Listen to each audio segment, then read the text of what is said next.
मध्य प्रदेश में विधानसभा चुनाव की तारीखों के ऐलान के बाद सियासत तेज हो गई है। इसी कड़ी में कांग्रेस राष्ट्रीय प्रवक्ता रागिनी नायक, सुरेश राजपूत और प्रदेश मीडिया विभाग अध्यक्ष के मिश्रा ने मीडिया से चर्चा की। कांग्रेस नेताओं ने कहा कि पार्टी इन चुनाव तारीखों का स्वागत करती है। रागिनी नायक ने बीजेपी पर निशाना साधते हुए कहा कि अब जनता मध्य प्रदेश में सत्ता पलटने के लिए उतावली है। हमें विश्वास है कि चुनाव आयोग निष्पक्षता की हर कसौटी पर खरा उतरेगा। प्रदेश की जनता कह रही है, कमल का फूल हमारी सबसे बड़ी भूल। कांग्रेस की राष्ट्रीय प्रवक्ता रागिनी नायक ने कहा कि बीडी शर्मा कह रहे हैं कि इस बार दिवाली कमल के फूल की होगी, लेकिन जनता इनके फूल का दिवाली पर दिवाला निकालने देगी। अब बारी गुलाब के फूल की है, कमल का समय हो चुका है। बीजेपी अब इंटरनल सर्वे में ये पता लगा है कि सबसे कम वोट से कौन हार रहा है। निशा बागरे की गिरफ्तारी को लेकर रागिनी नायक ने कहा कि केवल अपना त्याग पत्र देने के लिए एक आदिवासी डिप्टी कलेक्टर को पुलिस के डंडे खाने पड़ रहे हैं। उनके कपड़े फाड़ दिए गए। ये सरकार तानाशाही की प्रकाष्ठा पर पहुंच गई है। निशा बागरी के कपड़ों को किस तरह से पुलिस ने फाड़ा है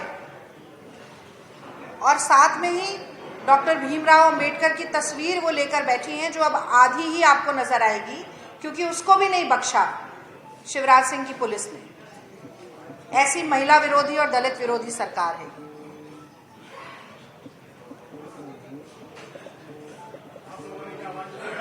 जी, अब आप सवाल पूछिए।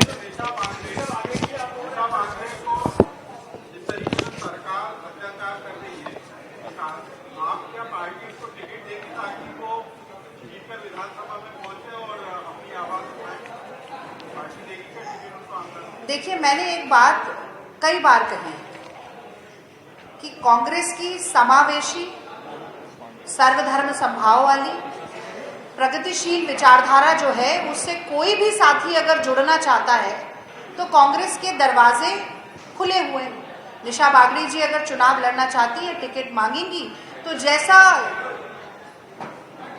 जैसी प्रक्रिया से सभी प्रत्याशियों को गुजरना पड़ा है, वो तो देखिए, अगर वो हमसे टिकट मांग के चुनाव लड़ना चाहती है तो उस प्रक्रिया से गुजरेंगी। अगर वो सही प्रत्याशी लगती है तो क्यों ना लड़ाया जाए। और मान लीजिए वो कांग्रेस से लड़ना चाहती हैं, तो क्या कांग्रेस पार्टी से जुड़े हर व्यक्ति के साथ आप ऐसा अत्याचार करेंगे?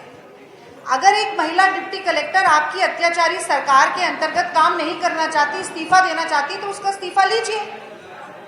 अगर सुप्रीम कोर्ट के जज रिटायर होते ही राज्यसभा पा सकते हैं, तो यहाँ पर तो टिकट मांगकर चुनाव लड़ने की बात अगर होती भी है तो उसमें गलती क्या है? मुझे तो इसमें कुछ गलत नजर नहीं आ रहा। लेकिन एक महिला के कपड़े फाड़ना, डॉक्टर भीमराव अंबेडकर की तस्वीर को फाड़ना और उसके साथ साथ लगातार इस महिला के ऊपर अत्याचार करना, उसे प्रताड़ना से गुजरने देना, ये तो बिल्कुल गलत है। इसको कांग्रेस पार्टी बर्दाश्त नहीं करेगी।